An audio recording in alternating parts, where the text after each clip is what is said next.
Hi guys, in this episode of Plummies Thought Zone, I'm gonna be sharing my thoughts on the 12th episode of the 11th season of one of my favorite shows ever, The Walking Dead. I'm not sure whether at the point of the upload of this video, I've actually uploaded the video in which I talk about my thoughts on the newly announced spin-off about The Walking Dead, and I'm just gonna briefly just cover it quickly, just so maybe you don't have to check out that video if you're not interested. But the one thing that I want to say about it is that it really kind of came out of nowhere, and I wonder why this show, which was just announced, already has its name, Isle of the Dead, which is a really cool name, although I feel like it's not that original because it's like a name that has been existing for a while. Even in relation to zombies, it has been a thing, if I remember correctly. Compared to, like, for example, my own zombie story, Dead Inside, which is in my opinion, at least original enough name to the point where I haven't seen it in connection to any zombie stories. So, yeah, I'm interested in it mainly because of where it's going to be located, and obviously because we get more of Negan, but still, I don't know. We'll see. I'm obviously gonna watch it because I'm a sucker for anything The Walking Dead, but I wish they didn't tell us about it at least until the show was over, like the main show was over. But anyway, I guess let's just get into my thoughts for this episode called The Lucky Ones. And I just also want to let you know that at this point in time at which I'm reviewing episode 12, I've also already seen episode 13.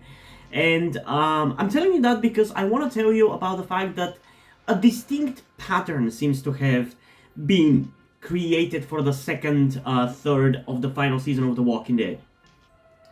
Because it really seems like I would not like one episode and then I actually really like the next episode.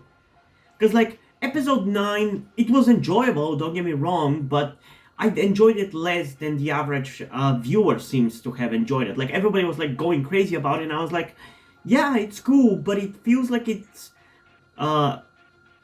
it doesn't hit as hard as it should. It's like making all these scenes seem big and important, but it doesn't actually have the substance to make them actually feel big and important. Then we had episode 10, which I really enjoyed, and I thought it was a really refreshing and interesting change of pace. But then we got episode 11, which again was decently enjoyable, and I liked the style that it had. It was somewhat refreshing and interesting, but it just felt kind of a little bit of a slog to go through. It was much better when I was watching people react to it, so essentially on a rewatch, it's better, but on like first watch, it was kind of a slog. And then comes episode 12, which again, just like episode 10, I actually really enjoyed. And similarly to episode 10, it actually covered a lot of characters and their development from Maggie, Daryl at Alexandria and Hilltop. We got a little bit on Pamela, a little bit on Lance. You know, we covered a lot of different characters. And similarly on the other side, we covered a lot of, well, not necessarily a lot, but some stuff in the Commonwealth as well, with Eugene and Rosita and Carol and Ezekiel. And I don't know, I feel like this is more of what this final season should have been. Like, I talked about this in my video for the Fear the Walking Dead Season 7B trailer, which I don't know if you're interested to check out that video or not, but I talked about some way criticisms about the final season of The Walking Dead because in comparison to how Fear the Walking Dead has handled its characters for the last season and a half, I was thinking that the final season of The Walking Dead should have either taken that approach where each episode of the season covers and develops and finishes up the development of one character. And maybe if we don't really have enough main characters who need development in those 24 episodes, we could get more than one episode for certain characters. Like, you could have episode 1 be like a Daryl episode, and then you have episode 10 be another Daryl episode, and then you have episode 23 be another Daryl episode, or something along those lines. I think they should have done that because even if you're going to have the spin-offs, I still feel like to some extent the journey of the characters on the show should feel completed. And that especially applies to the characters who are not getting their spin-offs, because this is going to be the final time we're actually going to see them. But realistically, what kind of closure we're actually going to get with characters like Lydia? Like, the biggest role she had on the show was honestly in season 9. Even in season 10, she wasn't that much of a thing, especially in the second half. And I love her and I want to see more of her, but it really seems like she's going to be thrown to the sidelines like other characters whose main stories were done, you know? So, I think either the final season should have either tried to move all the different characters and their storylines in separate episodes for each character and storyline, or they should have done as many storylines in one episode and push all the storylines as once, because now it really seems like it's kind of doing both, and that is kind of annoying. Because there's this one episode where it moves the development for all the characters, and there's this filler episode with Eugene looking for his girlfriend. And just kind of annoying, because those end up feeling like a slog. And that also applies to episode 13, but obviously I'm going to talk about episode 13 more in its own video, which is the next video I'm going to be recording. But similarly to episode 11, episode 13 also was an episode that focused on a bunch of separate characters, and hell, they even introduced another character who I don't care about. I don't care about him, and I don't want to see him develop. I don't care. I want the focus to be on the characters that we like. But no, we're just gonna keep shoving shit that doesn't matter and waste time that we don't have. In the final fucking season. I don't know, it just really infuriates me, but again, I'm gonna rant more about that for the episode 13 review. Let's go back to episode 12. And yeah, it was a really, really entertaining episode. In every way, I really liked that we had finally Pamela come to Alexandria. I actually thought that was gonna happen in. I mean, my vision of how the season was gonna go kind of was completely different from what seems to be happening, because I thought our guys were gonna accidentally meet into the Commonwealth as they were traveling to Alexandria. And they were gonna have a fight, and they would get in trouble with the Commonwealth, because we do have those fights against the Commonwealth in the trailer, which I'm still curious where that's gonna go, but I assume that's probably gonna be in episode 15 of this season, but we'll see. We'll see.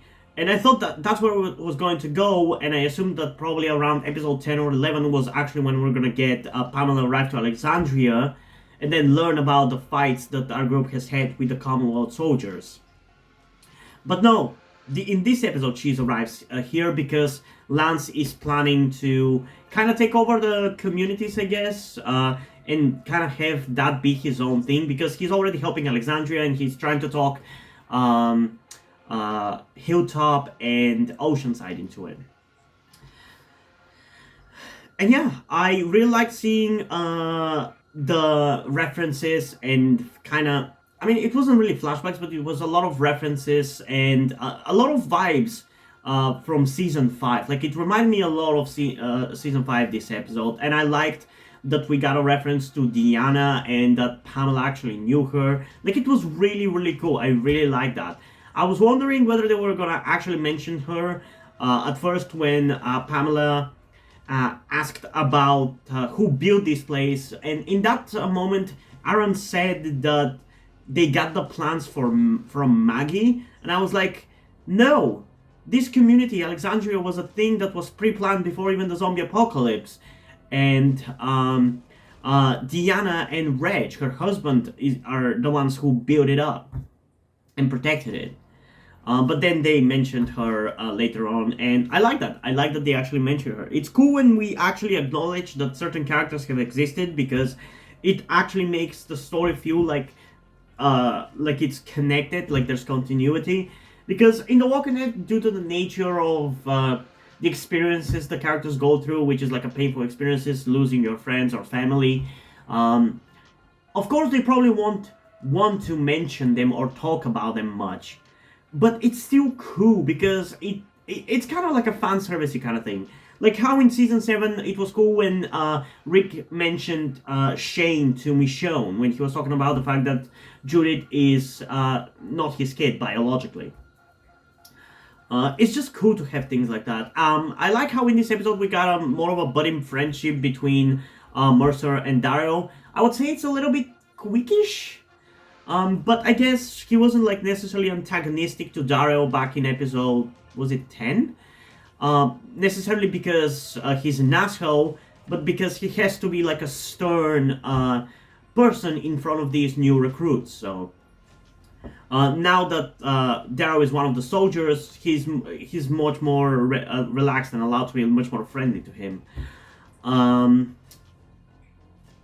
Yeah, I like that we in this episode got back to what was happening with Hilltop and Lydia. I gotta say though, Lydia is in such a weird position right now with where her character stands, because she stays back at Hilltop, which kind of makes sense for her character because that's where she met Henry, that's where she was captured, and where her life essentially changed. So it makes sense why she's attached to Hilltop in a way. And Maggie obviously also has her own attachments to Hilltop, with it being the place where Glenn is buried and everything. But it is kind of weird to have those two in one community because Maggie wasn't there at all during the whole storyline, and it's still kind of weird to have the two interact for me. Especially because Maggie kind of had this young teenage female who is helping her and is like very close to her back with Enid. So it really feels like Lydia is kind of filling the Enid space now, which, I mean, it's fine. I liked Enid and I liked Lydia, and I have had crushes on both. But yeah, it's just kind of weird to have them interact like that and have both a completely separate relationship to the place where they're staying at. It's just kind of weird. I really like how I really like the discussions in this episode between Maggie and Pamela. Like, both of them kind of made sense with the things that they actually said. Like, you would think Pamela would be this kind of self-aggrandizing woman, which I guess she is a little bit, but she actually doesn't seem unreasonable in this episode with the things that she says and the things that she believes in. Like, the way she says, explains how the Commonwealth works, with how she thinks that people should look up to what she has and try to work harder to get what she has. And Maggie explains that she doesn't like that kind of leading, and which prefers to lead by example, in the sense of her wanting other people to do what she does already. And it kind of makes sense for both of them. Like, both are, I'd say, legitimate ways to lead or govern. And I really like the discussion between the two, especially because it wasn't like a screaming match or a constant arguing like it has been with like between Maggie and Negan. Which, by the way, I do want to say I really hope that they don't have that constant arguing in Isle of the Dead. But I'm really curious how would they reconcile that. Because I can't see Maggie forgiving him. Like, she can tolerate him and let him leave, but she cannot continue to be traveling with him, let's call it, and not constantly argue about that. So we'll see where that's gonna go, I guess. I really liked Lance in this episode, and how he was also trying to persuade Maggie. Even the way he explained why joining the Commonwealth is a good thing, like, it makes sense. It's actually really persuasive because he thinks that the Commonwealth has the possibility of like rebuilding the world proper. And the way he explains it to Maggie and tells her that, wouldn't you like to pick up your kid from school and take him to the cinema, or travel to I don't know what he mentioned, but I think he mentioned a concert. Like, he talked about taking him to a concert. And it is kind of really persuasive to think about the possibility of rebuilding the world like that, especially after living in this world for like 10 years. It is kind of persuasive, but ultimately the thing is that he I don't doubt that he wants to rebuild the world like that, but it's more of selfishness and wanting to rule because uh, um, even Pamela recognizes that Lance is doing this for his own benefits rather than the benefit of the Commonwealth. And she even calls him out on it, but she still allows him to do what he is doing.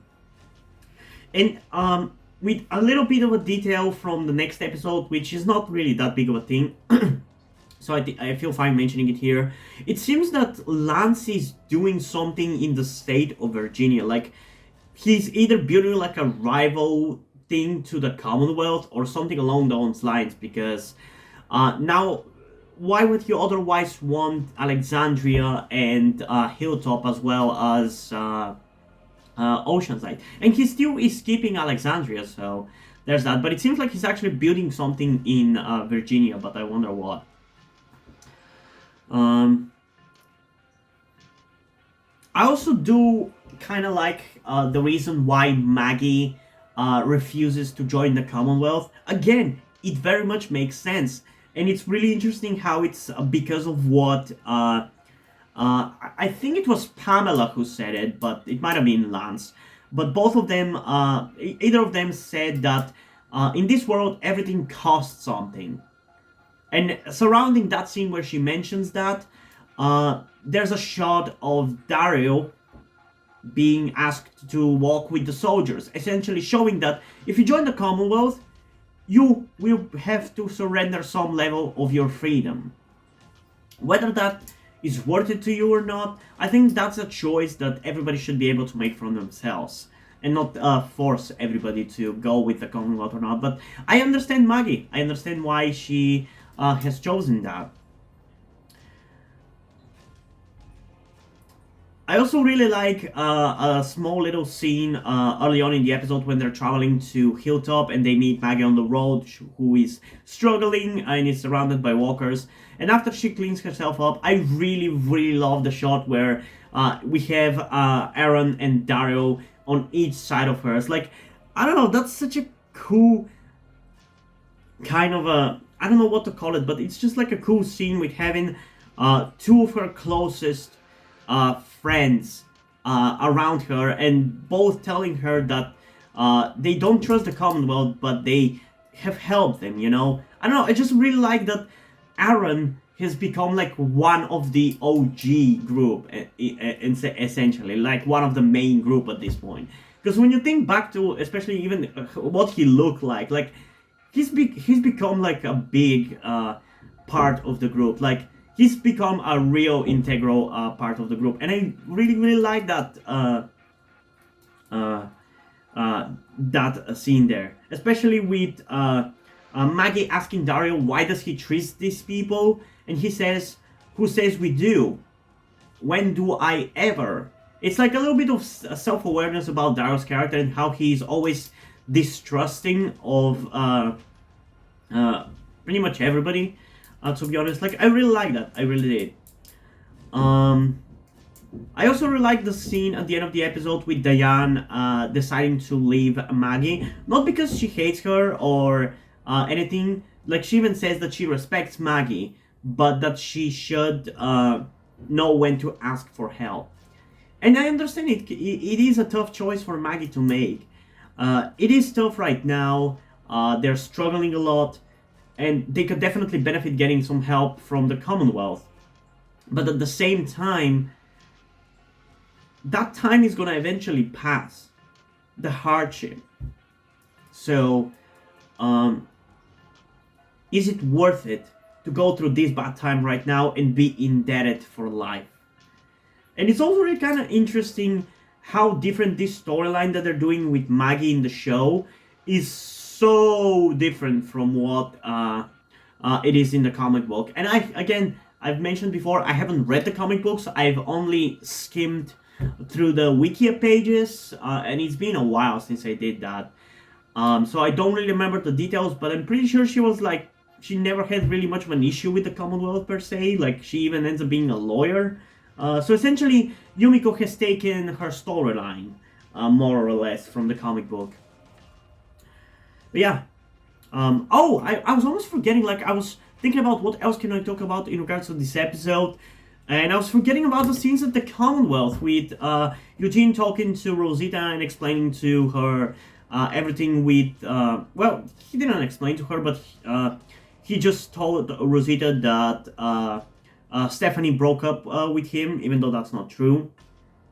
And again, we had a scene where we got reminded of Season 5 with Eugene talking about the fact that he lied to everybody back then about being able to solve the zombie apocalypse. And again, there's a lot of Season 5 vibes in this episode. I really, really enjoyed it. But I think probably my favorite scene in this episode, and one of my favorite lines in The Walking Dead in a long time, was when Ezekiel was talking to Carol about the fact that his spot on the list for surgery has been moved up due to what Carol did for Lance. And when Ezekiel calls her out for doing that, she says a really cool line of, "Lesser men have been given more and done nothing with it. You are not a lesser man." Like, this is such a great line. It really reminds me of a certain line from Doctor Who that is pretty much as impactful in a very similar vein, where it goes, "Great men are forged in fire. It's the privilege of lesser men to light the flame." It's kind of in the same vein, if you really think about it. And I really, really like it because it sounds so cool. And it is the thing that actually persuades Ezekiel.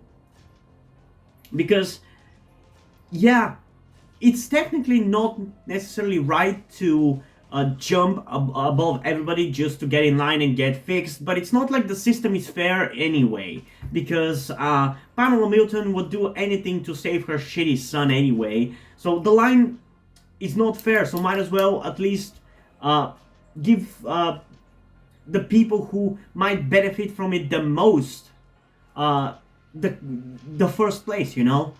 Because Ezekiel could do more if he's about maybe changing it and fixing it in the future if he gets his cancer solved, you know?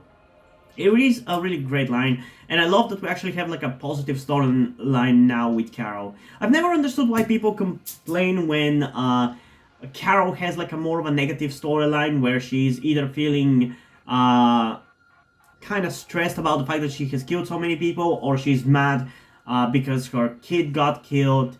I never understand why people hate Carol during those kind of storylines, but like for me, they're never bad enough to really complain about. Like, maybe there are times in those storylines where I don't like the direction that they're taking their character in, or it's not, it's more boring than it's interesting.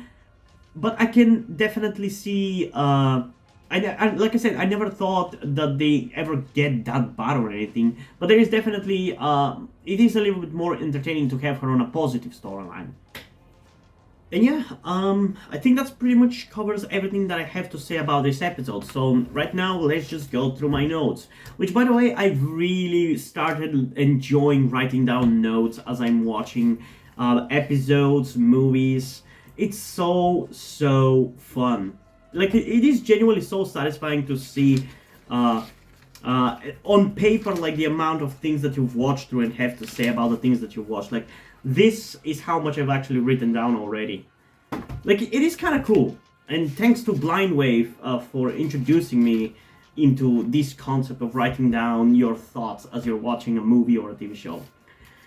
So yeah, let's see. The first thing I've written is, it's interesting to have Max and Mercer as siblings. Yeah, that is also already a thing that was, I think, already mentioned in the last episode 11, but I don't think I mentioned it much.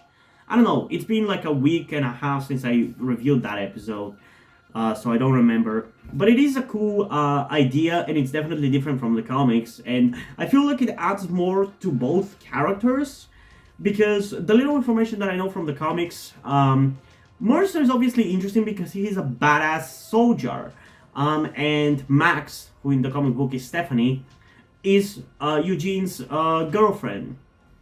But having them have a relationship already, I don't know, it just adds another layer to both of their characters, and I like that. Okay, so Pamela hates Sebastian. Yeah, I actually didn't expect for Pamela to also hate her shitty son. I don't know if that's the same thing as it is in the comics, but in the show, I guess already in episode 10, we kind of got a glimpse of it with when she was walking by when he was being a little bitch when he was killing walkers and was saved by Darrow. So yeah, next thing I've written is, this is already more exciting than last episode. And I already mentioned it, how the episode seems to be following a pattern of, I don't like it, but it's better on a rewatch, and I really am enjoying this one. And right now, I'm supposed to enjoy episode 14, so I really hope it is gonna be good. But yeah, that episode, like, already, right as it started, it was already so much more exciting and fun compared to the Eugene episode, where it just felt like a slog. Like, the concept is not necessarily bad, I don't know, I just didn't really care about Eugene and his relationship issues at that moment. Pamela knows Deanna. Yeah, I already talked about that. It's a pretty cool fact that they actually know each other. I like how in the last, essentially in the last year, we gotten characters in both Fear and the Walking Dead universe who were somewhat famous beforehand, like before the zombie apocalypse, with Mickey in Fear the Walking Dead, who used to be a famous wrestler who Dwight knew.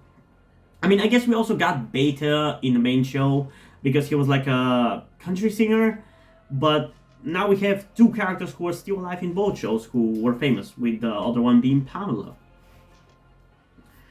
Next thing I've written is, are they at Oceanside? Which, yeah, we haven't been at Oceanside for a while. I think the last time we went to Oceanside was when Virgil found Connie there, which was kind of weird.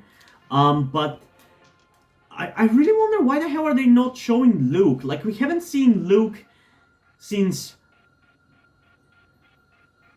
episode 16 of season 10. It's been a while. You know, I wonder where the hell he is. Like, the weirdest thing is that the rest of his group, or what used to be his group before they joined Alexandria, doesn't even ask about him. Like, I get it, he's with Juice and he's happy with her, I assume, but where the hell is he? And for that matter, where the hell is the leader of Oceanside, Cindy? Because she's supposed to be the leader. As far as we know, she's not dead, and Rachel is now the leader, who Rachel is the little kid who Tara had a beef with, which is kind of weird to think about. It's definitely going to be interesting to see that progression on a rewatch. But yeah. Next thing I've written is, Aaron doesn't give a shit. And I really actually enjoy that, because you would think that Aaron would be kind of nice and try to be friendly and not antagonize the Commonwealth because they are helping him rebuild Alexandria. But when they go to Hilltop, because Oceanside is only going to join the Commonwealth if Maggie joins it, and Lance didn't know about that fact. He kind of shits on Aaron a little bit for not knowing or not expecting something like that's going to happen. And I love how Aaron was not having any of that and was actually like throwing that shit back at Lance and saying that sounds like you were not prepared. And I really like that. Like, Aaron has become such a no fucks given character. I really like him. Like, I don't think Aaron from like season 5 would have done that. I don't think so. I mean, to be honest, Aaron is so buff and strong now that he could easily beat the shit out of Lance if he wanted to, so I guess that's why he's not worried. Next thing I've written is, I love Aaron, Maggie, and Darrow together, and I already talked about that. I really did like that scene. Next thing I've written is, I fucking love this episode. And yeah, I really enjoyed it. At that point, I guess we were around the scene when Pamela and Maggie were talking, which, like I said, both made some really good arguments there. It was really enjoyable. Next thing I've written is about Carol's line about lesser men being a really good line. And it was. And yeah, I've actually written quite a lot about this episode here. Next thing I've written is, I love this talk between Maggie and Pamela. We already covered that. Then it's Mercer and Darrow becoming, what the hell I've written?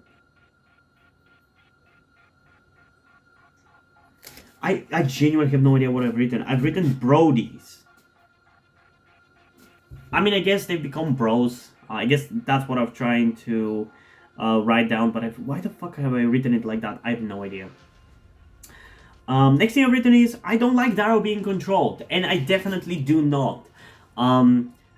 Mercer says in this episode that the only reason why Darrow is not in his armor, and instead is in civilian clothes, let's call it that, is because it would have been good for appearances. Essentially, they're trying to manipulate everybody to think that, oh, the Commonwealth is this good place where you're still an individual, but no, you're not, because you're still a soldier and you have to behave as a soldier. And yeah, it just felt weird for Darrow to kind of be so submissive, I guess, is another way to put it. Everything costs something is the next thing I've written. And I really like that line as well. Because it's, again, throwing exactly what Pamela threw at Maggie, she threw it back. Then we actually had that scene at the end of the episode, but I actually thought it was in last episode, where Eugene actually reconciles with Max.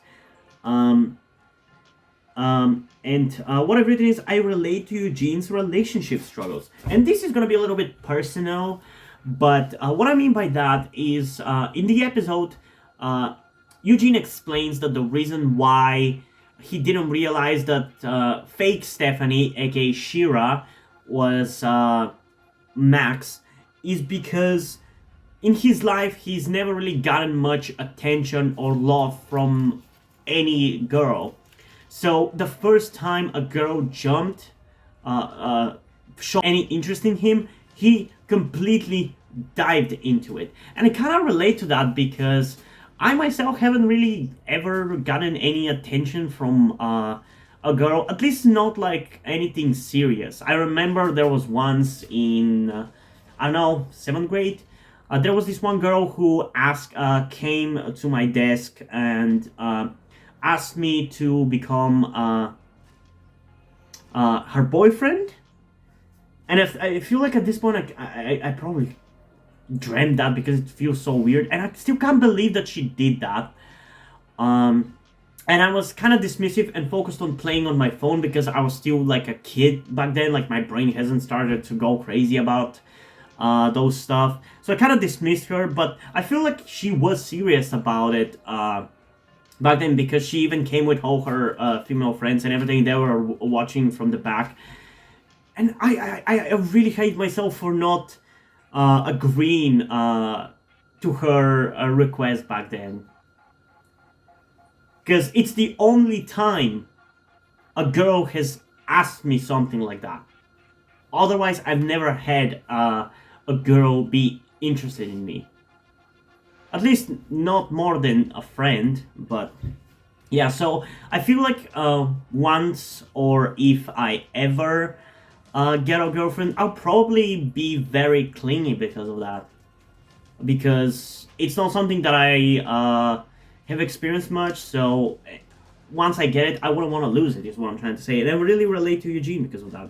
But I do want to say that Eugene and Max are a really cute couple. They are perfect for each other. I love, they're so adorable. And the last thing that I wrote here is a little bit of a controversial statement for me, because I've written, next episode is exciting. Which, I mean, I guess it is, because again, I've already seen people's reactions to it, so like, I've already gotten the rewatch experience for that episode, and it was definitely exciting on a rewatch. But when I watched it first, it was a little bit of a slog. And the biggest thing about it is not that much that it was a slog, but it focused on shit that I don't care. I don't care. Just give me the characters that are the main characters of the show and give them a story. Like, essentially do what you did in season 10C. That's kind of what I want. But yeah, this was a really fun episode. In terms of a rating for this one, I think I'm actually going to go with maybe a 9.6 out of 10. I think it was a really entertaining episode. And the highlight for me is for sure the line that Carol says to Ezekiel about the lesser man. But yeah, really fun episode. I feel like the highs of the episodes in the second third of this season have definitely been higher than the episodes in the first half, in the first third. But I really don't like this kind of pattern that has come up with me not enjoying an episode but then enjoying the next episode. It's kind of annoying, but at least it's predictable whether I'm gonna like the episode or not, so at least I know that I'm probably gonna like next episode more. Yeah, I think that's it. So I'm really curious to read your thoughts on this episode, so make sure to comment them down below and let's have a discussion about it. And also, before we end this video, I just want to give a huge shout out to my currently 3 patrons on Patreon: Omar Bridgman, Deadpool, and Shenches. Thank you guys for your support. I really appreciate it. It really means a lot to me that you have decided to support me, have continued to support me for such a long time. Hope you continue to enjoy my content and continue to support me going forward. Thank you very much. And now, before we end this video, I just want to talk about something to you guys very quickly, which some of you may or may have not noticed before or know about me, that being the fact that I am trans. And yes, this may come as shocking to some of you because I don't really flaunt it that much on my channel, or at least I feel like I don't. Outside of like my K-pop reactions, which is where I feel like the most comfortable being myself like this. And yeah, I am in fact trans. I'm not necessarily full-on male to female, but I heavily want to transition to being pretty female. I do consider myself more non-binary though, or maybe gender fluid would be the best descriptor as well, because I do have occasional moments where I feel fine being like just a normal guy, but most of the time, like right now, I do feel very dysphoric. And that's why I'm asking you guys for any help that you can give me, because my situation right now, I don't really see any way outside of you guys' help. Because, and this is gonna be kept short and concise, I live with my parents. They're never going to accept me as a trans person. They just never will. And as a matter of fact, back when I started the YouTube channel, I was actually kind of slightly starting my transition back then, with like starting to grow out my hair. I even got to DIY HRT, but because my parents started noticing certain things, like my behavior had changed a lot and my clothes had changed a lot, I kind of had to stop doing that because they were constantly nagging me about cutting my hair and just started to kind of be threatening in a certain way, and felt like they were ashamed of me and everything. And that just kind of stress just tired me out to the point where I just gave up. But as dysphoria goes, it just doesn't go away, you know. I still feel like this, and in fact it's somewhat been intensifying again recently, so I just wanted to share this with you guys. And again, I would really appreciate any amount of support you can give me in regards to this, because I just don't see any way out of this. Because even if I moved out of my parents' house and got myself a job and everything, that's just not gonna work for long-term planning, because once I transition, it's like I probably will not be able to get myself a job, because my country is very transphobic. Nobody gives a shit about LGBT people at all. So there's not even much I can do even in terms of transitioning here. So yeah, I don't know. I just would appreciate any amount of support you can give me. be it monetarily or in any way otherwise. And this is not about boosting my channel or anything, or guilt tripping you with my sob story. I just wanted to get this off my chest and make my subscribers aware of the situation that I am in, and that I would appreciate anything that you guys can help me out with. It would mean literally everything. Like, for example, a friend that I made after starting this YouTube channel, my good friend Yuri, has been helping me out a lot. And I genuinely might have not been here if it wasn't for him showing up and befriending me. So yeah, this just went a little bit longer than I intended, but I would just really appreciate anything you can support me with. That's kind of ultimately what I'm trying to say. And yeah, hope you guys enjoyed this video, and if you did, please leave a like, subscribe. Also, check out the links in the description to my Twitter if you want to follow me over there, and to my Wattpad where I post my stories, because in addition to doing all these videos on my channel, I'm also a writer. And if you don't enjoy my stories or simply enjoy my videos, you can head over to my Patreon or to my Ko-fi account, where you can pledge support and help get the channel going, help support me so I can keep writing the stories you enjoy.